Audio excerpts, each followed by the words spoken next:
I am so full. I accidentally overate yet again. Oh, but I have to review something. I can't even think of anything. I'm so full, I feel like I'm gonna die. Must make it to film.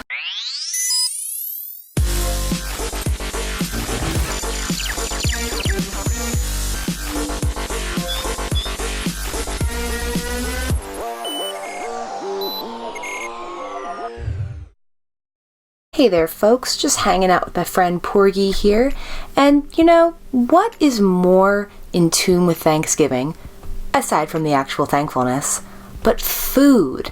And it's not something that's often talked about in Star Wars. So today we are going to celebrate the day of giving and eating by acknowledging the delicacies across the Star Wars universe.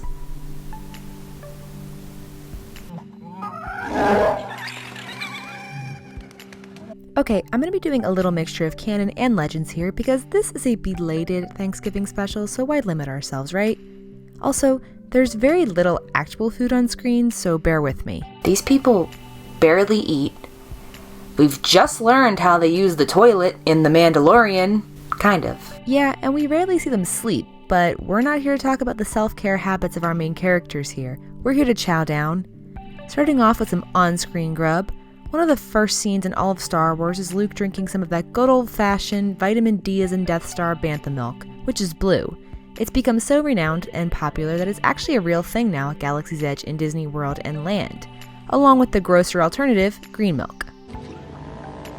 Same, Luke, same. Moving on, we get a truly down-to-earth concoction in the form of Yoda's homemade root leaf stew. You ever wonder why Yoda got so green? Well, one can only assume it's because he eats his foliage so regularly. During his exile on Dagobah, one of his favorite meals to make for himself was root leaf stew, which is basically a combination of roots, leaves, and swamp weeds. While the less cultured may find this to be a little tough on the old sniffer, those with a taste of the finer things in life will understand the appeal. I mean, the Ewoks make their own version of it too, for crying out loud. Interestingly enough, for a promotional campaign for the Empire Strikes Back radio dramatization, NPR hired Craig Claiborne, a renowned chef and food critic, to create a version of root leaf stew that could be made with ingredients originating from the earth. The recipe was published in all newspapers across America. Both Empire Strikes Back and Return of the Jedi featured ration packs, which always looked like granola bars / trail mix and rice cookies to me, but I'm just a mere mortal, and Wikipedia describes it as a large yellow, square-shaped object, a rectangular bar, several bits of small tan pieces, a large stick, several medium-sized sticks, small rolls, small brown pieces, white pieces, orange pieces, tiny sticks, a small yellow square-shaped object, and white rolls, which clears so many things up. Thank you so much, Wikipedia. But Wicket really seemed to like that cookie Leia gave him in Return of the Jedi. Sure, the Ewoks were also fully ready to fry up the grill and cook humans and Chewbacca for dinner in honor of C-3PO, but we really can't judge them until we know what kind of seasoning they were planning for that. But it appears you are to be the main course at a banquet in my honor. Speaking of rations, those used in the original trilogy have absolutely nothing on what's going on in the sequel trilogy. Rey's portion bread is like one of those little tiny toy dinosaurs that you would leave in a cup of water overnight and wait for it to grow, except if you eat this, you won't get in trouble. From the moment this appeared in The Force Awakens, the portion bread captivated the curiosity of many, considering it was a practical effect and actually looked good. Paired with the just add water portion bread, we have veg meat, which was a protein-infused, flavorless slab of greenness that Rey wolfed down without abandon. It's supposedly very filling, though. The rations in Legends came in tiny cubes form and were typically sweet in flavor. Clone Commandos mostly feasted on these because they were convenient and quick, but also provided a day's worth of sustenance. 6 could fit in one of their datapad pouches. Most of the public venues that are visited in Star Wars are overglorified bars. I mean, we've got the original Cantina, Jabba's Barge, the Nightlife on Coruscant, Maz's Place, and Canto Bite. But the only real restaurant type of atmosphere they drop in on is Dex's Diner, which I always felt was pretty underused in Star Wars.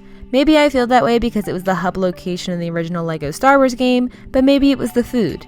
This place satisfied my soul because being from Philly, cheesesteaks are kind of a big deal. and Dex's serves them up along with fries.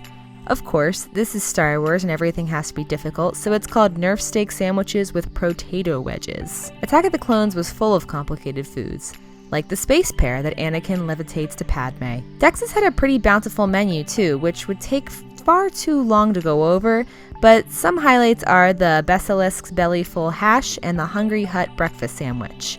Believe it or not, I'm getting kinda hungry. Of course, he also served Nana Bagwa's liver and onions, which contained the liver of a mutated rat and onions. Never mind. More recently on screen, we've seen how the rich wine and dine through Jadon Voss and his space caviar through Colo Claw fish, which if you need visual aid as to what this was before it was hunted down and turned into space jelly, go ride Star Tours and get the Naboo sequence. There's always a bigger fish. And that's pretty much the major points from canon, although the deep-fried Nuna legs in Clone Wars always looked like big turkey legs they have in Disney World, and that's always been a delectable thought for me. But unsurprisingly, Legends just has so much more to offer in the realms of food. Man, no one wants what you were serving. Luke became addicted to hot chocolate in Legends starting back in the Thrawn trilogy when he was introduced to it, but he grew to love it so much that he would hide the little pods that turned into hot chocolate all over the place in secret stashes, even on the Millennium Falcon. He was literally a junkie for junk food. Also in the Thrawn trilogy was Luke's favorite meal, Karkin ribbon, which sounds awfully close to ribeye, so it's safe to say that the farm boy moved on from the incessant use of bantha beef throughout the galaxy, because seriously, Tatooine thrived off of it so much that it made you wonder if they farmed it. They have moisture farmers in Star Wars, but do they have regular farmers too? If you were watching Empire Strikes Back at this scene and thought, I'm hungry, well, good news.